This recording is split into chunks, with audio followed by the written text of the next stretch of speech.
Assalamu alaikum. Welcome back to e-learning point. Here is Mani. So today I'm gonna practice business mathematics for 11 commerce chapter 3 interest and annuities exercise 3. So let's start. So question number 3.41 is find the compound interest on rupees 25,000 in 3 years at 4% compounded quarterly. ठीक है. So question में हमने क्या find करना है? Compound interest find करना है. Rupees जो कि हमारे प्रिंसिपल है कितने हैं? 25,000 और ईयर हमें कितने सालों में करना है? 3 इयर्स में. ठीक है. और उस पर रेट कितना है? 4% और कंपाउंड हो रहा है हमारा क्वार्टरली, यानी कि क्वार्टरली हमारे कंपाउंड हो रहे हैं. ठीक है. सो हमने फाइंड क्या करना है? Compound interest. सो सोल्यूशन की हेडिंग देंगे, जो गिवन है हमें चीज़ें वो हम सबसे पहले लिख लेंगे. सो कंपाउंड इंटरेस्ट फाइंड करना है. So compound interest is equal to question mark P is equal to 25,000 and T is equal to 3 years, क्योंकि हमें टाइम 3 ईयर्स दिया हुआ है. ठीक है. सो I जो कि रेट के बराबर है वो कितना है हमारे पास? 4%. सो यहाँ पर परसेंटेज है. सो हम 4 डिवाइड बाई 100 करेंगे, परसेंटेज रिमूव हो जाएगी. सो 4 डिवाइड बाई 100 करेंगे तो हमारे पास I आ जाएगा 0.04. So now we finding I divide by M. So I divide by M is equal to I है हमारे पास 0.04 divide by 4. So I divide by M is equal to 0.01. Okay. So now we finding MT. So M हमारे पास 4 है and T हमारे पास 3 है. सो 4 3 सा 12. So for finding compound interest we firstly find amount. Okay, so formula for compound amount is A is equal to P bracket में 1 plus I divide by M की whole power MT. Okay, so putting value करेंगे फॉर्मूले में. A is equal to principal जैसे कि हमारे पास 25,000 था वो लेंगे. सो ब्रैकेट में 1 प्लस 0.01 की होल पावर 12. ठीक है. सो सबसे पहले हम ब्रैकेट को सॉल्व करेंगे and then exponent power find करेंगे एंड देन मल्टीप्लाई करेंगे प्रिंसिपल से. So A is equal to 25,000 1 plus करेंगे. सो 1.01 की पावर 12 हो जाएगा. ओके. सो अब हम now we finding power of 12. ठीक है. So A is equal to 25,000 and जब हमने पावर फाइंड की तो हमारे पास आ जाएगा 1.126.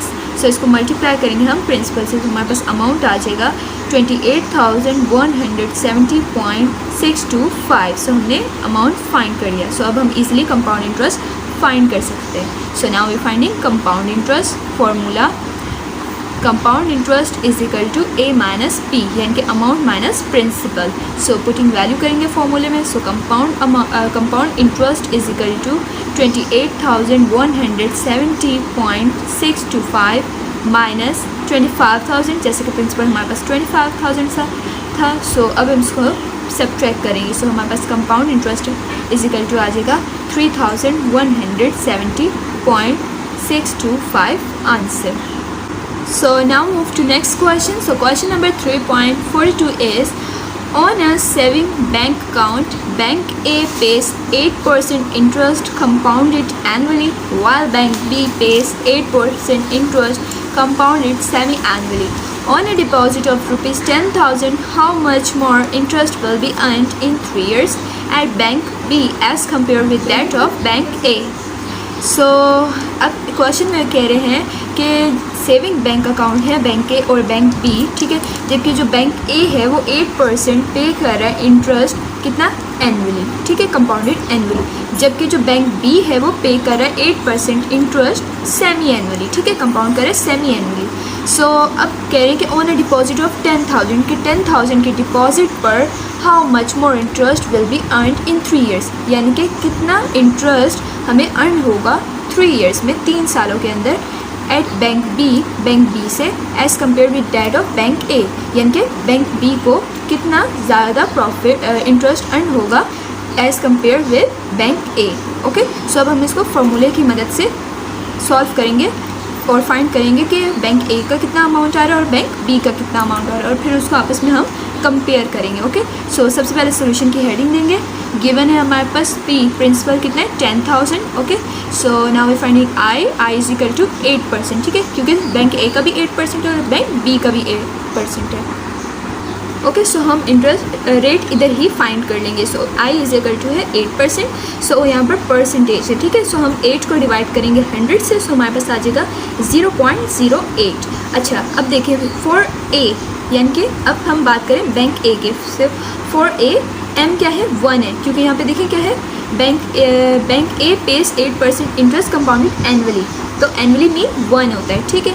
एंड फॉर बी, और बी में क्या था, इंटरेस्ट कितना कंपाउंडेड हो रहा था, semi annually, so semi annually mean 2, okay. Bank a जो है वो 1 है, एनुअली 1 और सेमी एनुअली 2। सो टी हमारे पास टाइम कितना दिया हुआ है, 3 ईयर्स का। एंड एम टी, एम हमारे पास अगर अभी हम फाइंड कर रहे हैं बैंक ए के लिए, ठीक है। सो बैंक ए का हमारा जो एम था वो हमारा था एनुअली, जो कि 1 है, और टाइम कितना है 3। So 1 multiply by 3 is equal to 3। So अब फाइंडिंग अमाउंट फॉर ए, यानी कि बैंक ए का अमाउंट हम फाइंड करें। सो कंपाउंड फार्मूला पुट करेंगे, a is equal to p bracket में 1 plus i divide by m के whole power n t, putting value करेंगे फार्मूले में। So A is equal to principal हमारे पास 10,000 है, ब्रैकेट में 1 प्लस अब आई हमारे पास से 0.08 डिवाइड करेंगे एम से, जो कि है 1, ओके। सो और पावर, होल पावर कितनी क्या आ जाएगी, क्यूब। सो सबसे पहले हम ब्रैकेट को सॉल्व करेंगे एंड देन पावर फाइंड करेंगे। So A is equal to 10,000, 1 plus 0.08 divide हुआ 1 से तो 0.08 ही आएगा, ठीक है। एंड पावर क्यूब है, होल पावर क्यूब। अब 1 को हम प्लस करेंगे इसमें, so A is equal to 10,000, bracket में आ जाएगा 1.08 पावर क्यूब। सो अब ए इज इक्वल टू, अब हमने पावर फाइंड की, सो आ जाएगा 10,000, जब 1.80 की क्यूब पावर फाइंड की तो हमारे पास आ जाएगा 1.259, ओके। सो अब इसको 10,000 से हम मल्टीप्लाई करेंगे, सो हमारे पास अमाउंट आ जाएगा 12,597.12, ठीक है। सो हमने फाइंड कर लिया कि बैंक ए का क्या अमाउंट है, 12,597.12। So now finding amount for b, यानी कि बी से, यानी कि bank b, okay. So formula वही पुट करेंगे हम कंपाउंड अमाउंट का। So A is equal to p bracket में 1 plus i divide by m to whole power m t, putting value करेंगे फॉर्मूले में। So A is equal to 10,000, जैसे कि प्रिंसिपल हमारा 10,000 सा था। सो अब 1 इज इक्वल टू ब्रैकेट में 1 इज इक्वल टू आई हमारे पास है 0.08 डिवाइड करेंगे 2 से। अब यहाँ पर 2 किस लिए मैंने किया, क्योंकि जो बैंक बी था वो क्या कर रहा था, semi annually. So semi annually क्या है हमारे पास 2, सो मैंने इसको डिवाइड किया 2 से, ओके। एंड होल पावर क्या आ जाएगा हमारे पास cube. So A is equal to 10,000, bracket को पहले सॉल्व करेंगे। सो 0.08 डिवाइड हुआ है 2 से, तो हमारे पास आ जाएगा 0.04, यानी कि 1 plus 0.04 and whole power cube. So A is equal to 10,000, अब 1 को हम पहले प्लस करेंगे and then power, exponent power find करेंगे। सो 1 को प्लस किया तो हमारे पास आ जाएगा 1.04 की पावर क्यूब, ओके। सो अब now find power. So A is equal to 10,000, so हमने पावर फाइंड की तो हमारे पास आ जाएगी 1.265। अब इसको मल्टीप्लाई करेंगे प्रिंसिपल से, तो हमारे पास अमाउंट आ जाएगा 12,653.19। सो हमने फाइंड कर लिया ये बी का, बैंक बी का अमाउंट है, ओके। सो अब हमने क्या फाइंड करना है, हमने कंपेयर करना है कि जो बी को इंटरेस्ट कितना ज़्यादा अर्न हुआ है किसके कंपेयर में, ए के। तो हम क्या करेंगे, more interest is equal to b minus a. जो बी को, यानी कि बी बैंक का जो अमाउंट था उसमें से ए बैंक के अमाउंट को माइनस करेंगे। So b minus a is equal to, हमारा बी का अमाउंट क्या था 12,653.19 एंड ए का क्या था हमारे पास 12,597.12। सो इनको हम सब्ट्रैक्ट करेंगे, सो हमारे पास बी माइनस ए आ जाएगा 56.07। सो हमने फाइंड कर लिया कि जो बैंक बी है उसको 56.07 ज़्यादा इंटरेस्ट अर्न हुआ है ए के मुकाबले में, ठीक है। सो ये हमारे पास आ जाएगा answer. Thanks for watching my video. So इसके रिमेनिंग क्वेश्चन मैं अपने नेक्स्ट वीडियो में कवर करूँगी। So kindly subscribe and like my channel. अल्लाह हाफिज़ टिल नेक्स्ट वीडियो।